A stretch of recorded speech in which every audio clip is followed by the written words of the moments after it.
Nadine here. It's been a while since I made a video here on YouTube. I had COVID, lots of things going on, and so I wanted to.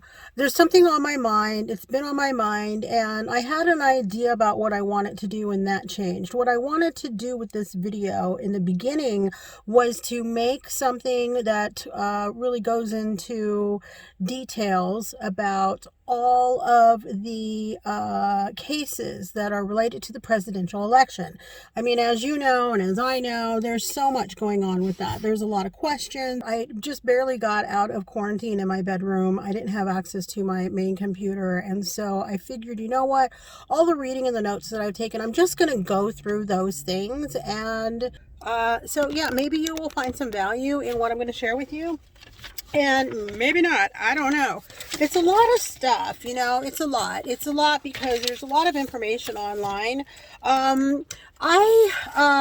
First of all, I want to start the very first mention of election fraud came in August of 2020, before anybody had even cast a ballot, stating that if President Trump said,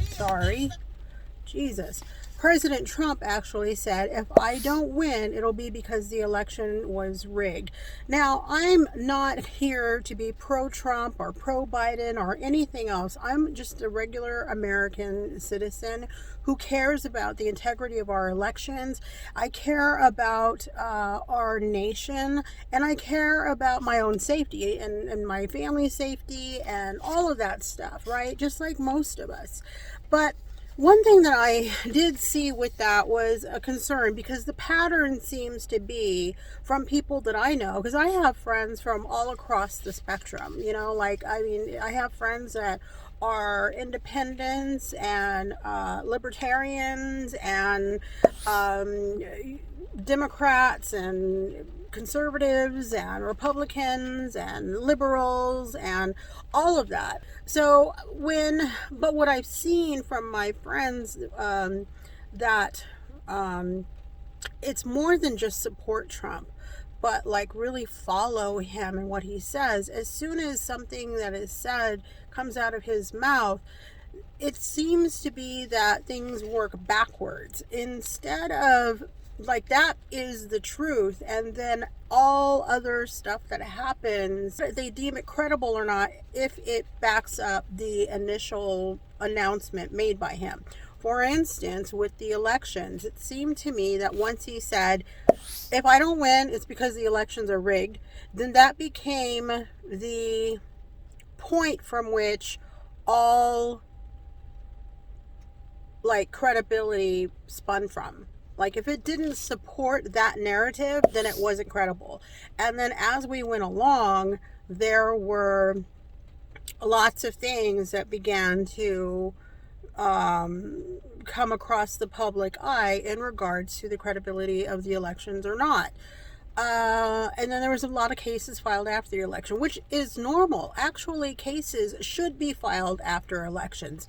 Elections are a public event, and if there's any question, if there's any discrepancies, if there's any disputes about policy or procedure, and people feel that maybe possibly, the election was affected in a negative way because of those things, and they need to seek legal remedy, absolutely, people should be doing that. I don't care who you are, what side of the fence you're on, do that, because it's important. If you have the means to do that, do it. And that is what some of these lawsuits are about. And I think that, they should be filed. I think that if people have questions, they should be filed.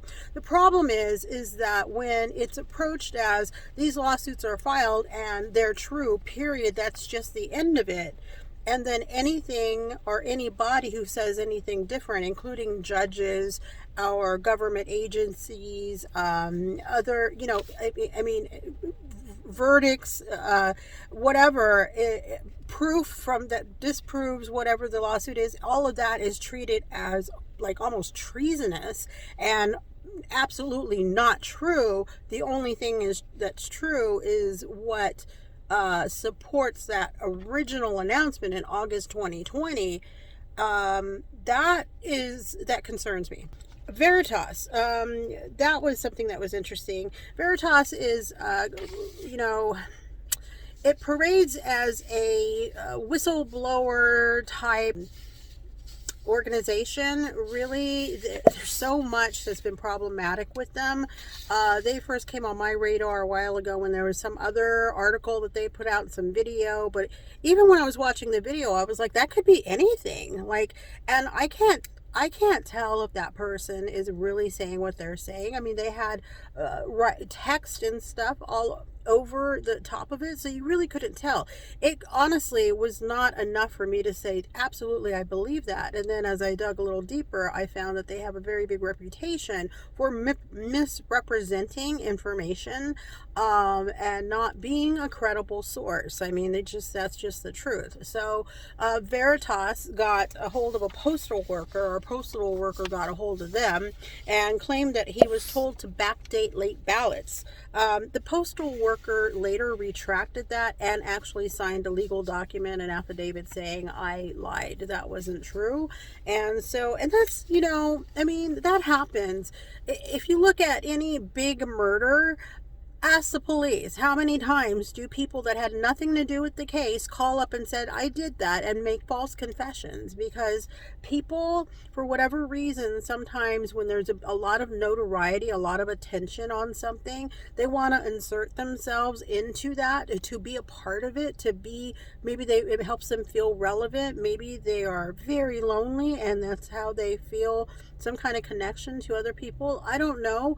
And that, who knows what exactly the reason is that they do that, but it's common. It happens all the time, so it's not really surprising. Another one was, the big one is Itallygate, and that is with this affidavit. If you've seen it, I don't have, I'll put it up when I do the video here, but it's a piece of, really, honestly, it's all it is a piece of paper saying that it's an affidavit from somebody in Italy who said that he's the head of some IT department and that they routed votes through Germany to Italy and then changed votes from Trump to Biden, and that his lawyer read this statement and there's video of it.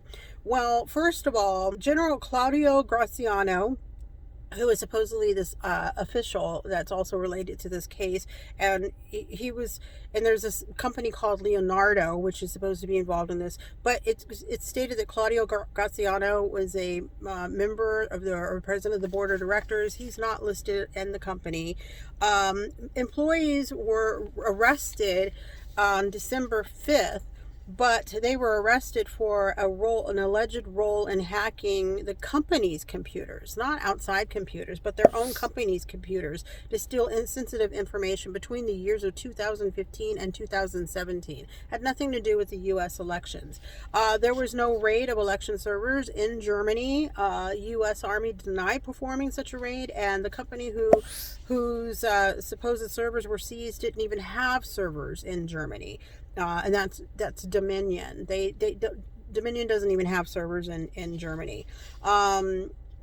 Professor Alfia D'Urso is the supposed lawyer for Arturo Delia, who is the man saying that he is confessing to this crime, but that's actually not his lawyer. His lawyer is actually Damiano Cardiello, who was mentioned in a statement by that man, Delia. And D'Urso, the supposed lawyer, he seems to be a professor and a lawyer, not a Supreme Court of Italy counsel, as the affidavit states. Dominion machines, they run in a closed environment that does not connect to the internet during voting. There's no it's just there to tabulate ballots. Like when you take those tests with the number 2 pencil and you put it through the machine reads it and tabulates what those answers are. That's basically what Dominion machines also do, but they don't have internet access during that time.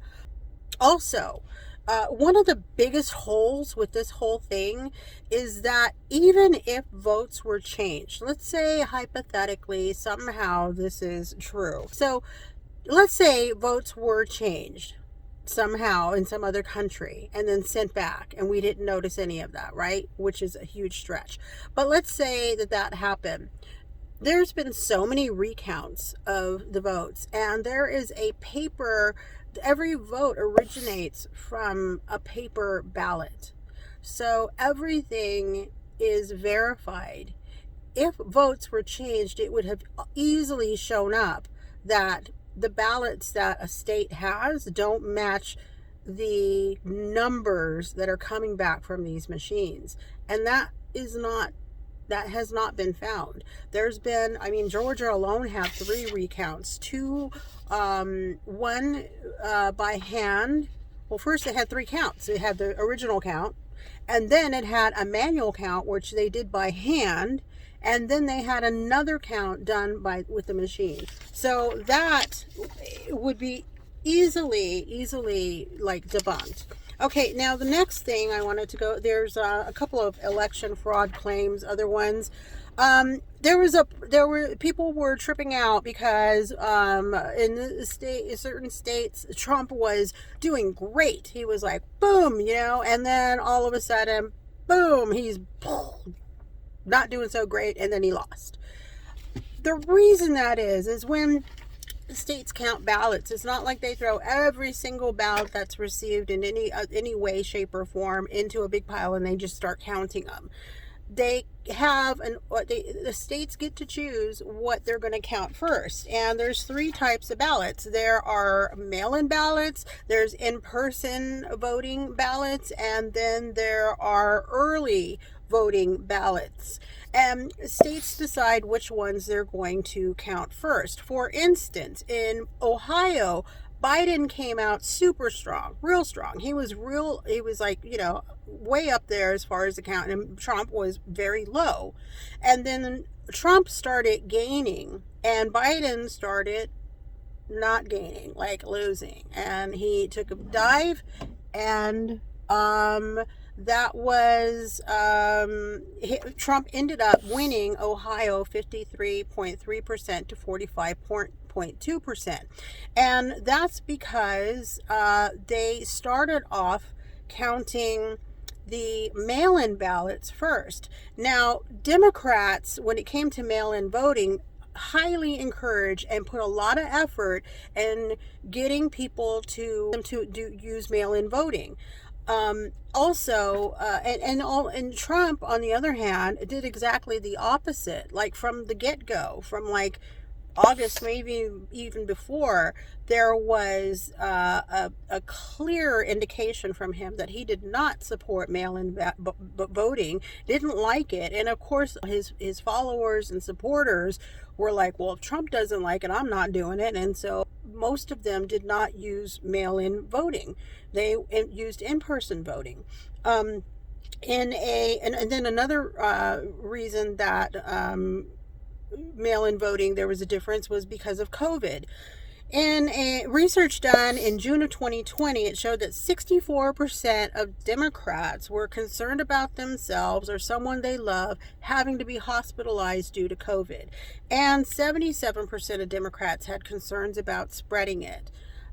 Republicans, on the other hand, those numbers were that only 35% of Republicans were concerned about themselves or someone they loved having to be hospitalized due to COVID, and only 45% of Republicans had concerns about spreading it. So between that really affected if somebody also used mail-in voting or not. So it's no surprise that the returns for mail-in voting were highly Democrat, and then the people that voted in person were mainly Republican. I mean, that bears out. So that's why you see those spikes, and they coincided with when they were when a state was counting which ballots. So if you saw a huge spike for Trump in the beginning, chances are they were counting the in-person votes.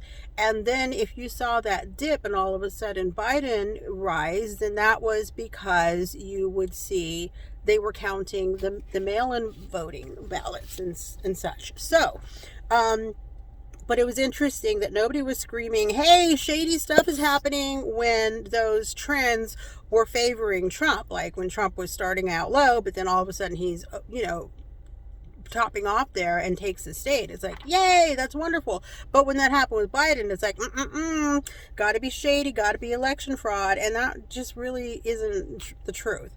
The claim from Matt Makowiak. He claimed on November 4th at 11:15 that Michigan was giving 100% of new votes to Biden because he was looking at an unofficial site that was tracking votes, and he saw this huge number, and it raised some alarms. And when he reported that, then they found out that it was just a clerical error, that somebody updated the number and accidentally added a zero when they shouldn't have, and that zero really pushed the number over even how many registered voters were there. So thank God people are watching that stuff, and they're like, hey, that can't be right. And they were right. And it was just a typo. And that guy, Matt Makowiak, he deleted that tweet and said I was mistaken, and it was that stuff happens. Then there's another one about there's more registered voters than more votes than registered voters. And this guy here, I'll put that up there too. He said that there was, for instance, in Nevada, 1,277,000 registered voters, but the projected voter turnout was up at 1,593,143, which, he's like saying, hey, as at this point, we're projecting that this many voters have voted, but there's only this many registered voters. So that means that the turnout is at 125%, which is impossible. There shouldn't be more than 100% turnout. Like, that's not possible. Well, the problem is that, and there's a link at the bottom. And at that time, if you looked at what that link went to as his source, even his graph didn't really even match what that source said. Not only that, some states allow same-day registration. Some states allow you to show up and say, here's everything I need to register. I need to register so I can vote. And you can register right then and there and vote right then and there. So we would not know as a nation how many registered voters there are until polls are closed, and then we can know how many registered voters voted. Not every state offers that. I know my state doesn't, but some states do. Also, the data that some of these claims came from, and I saw it myself with my own eyes, they were drawn from like before the primaries. Well, that's a lot of time between the primaries and the deadline to register to vote for the presidential election.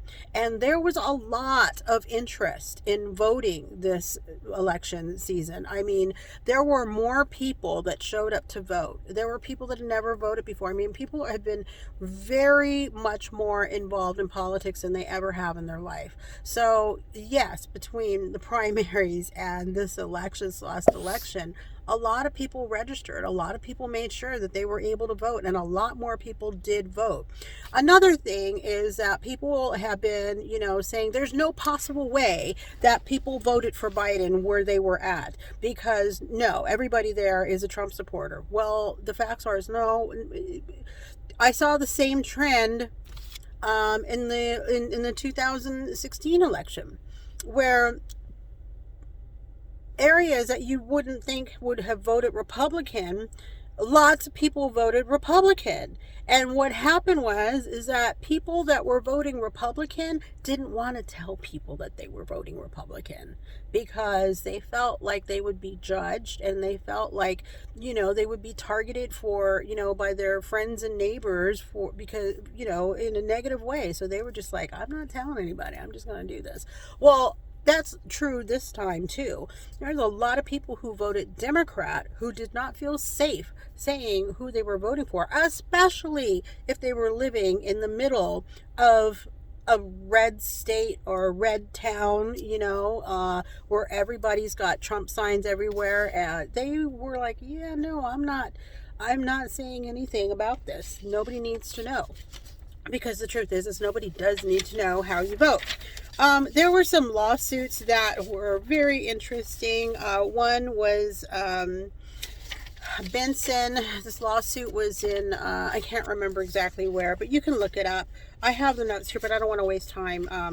But anyway, one of those things, some of these lawsuits were filed in the wrong courts. Some of them were asking for remedies in courts that couldn't grant those remedies because they didn't have jurisdiction. And I think that the thinking was, we're just going to go straight to the top. We're just going to go to the Supreme Court. But the problem is that different courts had different jurisdictions. And so just because it seems like, yes, I'm going straight to the top, it's not really going to be useful. Because sometimes you need to file in the county that something happens. For instance, when this one guy said, well, he's not allowed to be an observer or a challenger anymore, and they went to the Supreme Court, and part of the case was that, but they didn't have any jurisdiction over that county to make them take him back. Besides, they didn't even know what county it happened in because the lawyers didn't provide that information. So that was one problem. They didn't provide enough information. The other problem was in that case was that they had alleged that there were ballots that had been backdated. Ballots that were actually late had been backdated so that way they looked like they were not late. And they had an affidavit, but the affidavit was signed by somebody who heard from somebody who heard from somebody. And that's called hearsay. And the judge was trying very patiently to have the lawyer explain or at least realize that that's actually hearsay. And she's like, how? Please explain to me how that is not hearsay. And he's like, well, because she did witness it. She witnessed somebody telling her this. But that's hearsay. Hearing something and witnessing the actual action. What stands up in court is having somebody say, I saw this happen. The actual action, not I witnessed somebody tell me about something that they heard happen.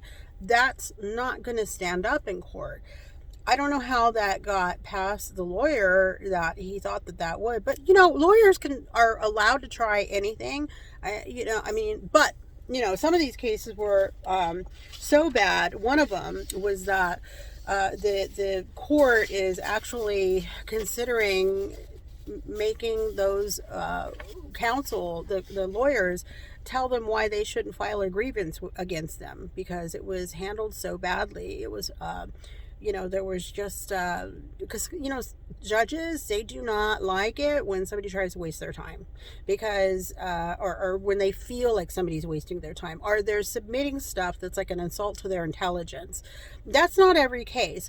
One thing I keep saying that, one thing I'm going to say, but there's a difference between fraud and disputing the policies or the procedures of something. Like for instance, there was a case where the poll workers were telling people, they were trying to feed, it was in Arizona, Maricopa County, and the ballots were being fed. I guess in Maricopa County, when you vote, you take your own ballot, you take it up to the machine and you feed it in, and then the machine takes it through, it checks it for errors or something. And these machines were new and they were throwing errors, and the ballots were fine though. So the poll workers were telling the voters, just push the override button. There was an override. I guess there was a big green button saying override. Now usually with an override button, that means telling the machine, ignore that error and just ignore it and go about your business and do what you normally would do.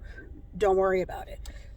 Well, the machine didn't do that. You would think it was. I would think that that's what an override button does. But that override button, all it did was override the machine not feeding the ballot through. The ballot went through, but it didn't tabulate the votes. And remember earlier I said what happens in Arizona is when a ballot doesn't get tabulated by the machine for whatever reason, it gets put aside and then cured. It goes through a curing process, meaning that it gets looked at all over again by somebody who can visually and manually qualify or disqualify that ballot. And that didn't happen because they didn't know those ballots weren't being counted. Eventually, though, that case got withdrawn by legal counsel for Trump because they decided that, you know what, even it doesn't matter because it was the number of ballots that happened to was so small, it would not have affected the outcome of that election in Arizona. So they just withdrew the case. But that was like a procedural problem. Like, they made a mistake in their decision on how to correct the issue with the machine not taking some of these ballots. That's not fraud. That is not fraud. Now, fraud would be if a worker knew, and there was proof that the worker knew that those votes weren't going to be counted, and they purposely told specifically Biden voters or Trump voters, oh yeah, go ahead, just push that little old green button right there, don't worry about it, it'll be fine. But they knew, tee, this is not fine, they're not getting those votes counted, and I'm making sure of it. That's fraud. But that's not what happened. And so when these things happen in this way, oh, I may have to move here soon. I mean, procedural disputes are not fraud. It's different going to somebody or something and saying, you know, I don't like the way you did that. So, so what I'm saying is that fraud is a knowingly, when somebody knowingly and purposely misrepresents information in order to get something, in order to cheat something out of somebody, out of something, or or the system, or you know what I mean? That's fraud. Procedural mistakes are disputing how somebody does something or how the state does something. That's just disputing procedure. That's different. So to say that, all of these, so to look at all these lawsuits and say, look at all those lawsuits, that's how much fraud there is. It's like, no, a lot of these lawsuits are just lawsuits saying, we don't like how you did that. We don't agree with how you did that. Because if they can cast doubt or throw out a procedure, then that also means whatever ballots are connected to that procedure may also be affected, which may change numbers. But that doesn't mean that anybody tried to fraud their elections. That just means that there's some disputes that need to be settled. That's why a lot of these disputes got thrown out, because judges decided that state had every right to do things the way they did, or there is no problem with how they did it, or there's no proof that how they did it was wrong or needs to be corrected. I mean, that's why some of these either got withdrawn or dismissed. But that doesn't mean election fraud. That doesn't equal fraud. And so in the end, there are some pending cases that I'm looking forward to seeing how they come out.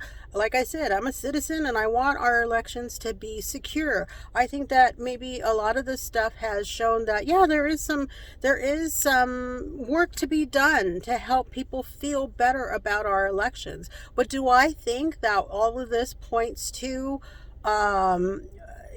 we need to overthrow our democracy and install a dictator? Fuck no. Excuse my language, but no, that's not what I'm seeing. I know other people see it differently, and you know what, for those people who are, that only see one thing because they only believe what comes from only certain sources and certain types of people, there's nothing I'm going to say or anybody else is going to say that's going to change anybody's mind, because that stuff is that kind of a mindset.